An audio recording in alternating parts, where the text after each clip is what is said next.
Welcome to a day in my life kas may isang ambisyosa kinpilingera iso nga nag-vlog aklatan. And today is February 15, 2026 at anniversary nga ng Lance Jana Supermarket na kung saan nga dito'y talaga nagpalpalengke.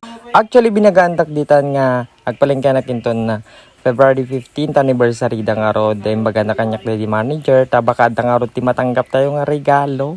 Kaya tinururay kumit at makadomingo bago na nagpalengke iso nga nagaduji nagatang kutata. Nagragsak nga ron nga kitain day ta grocery store ta nakadadong nga ron ti naka-yellow. Very jolly and vibrant yung kanyang kulay. At isa pa ay napakasaya nilang kasama at kabanding. Iso nga dito yung nakakanain nga agpalpalengke at talaga nga ka-vibes ko isuda pati dagigi manager da.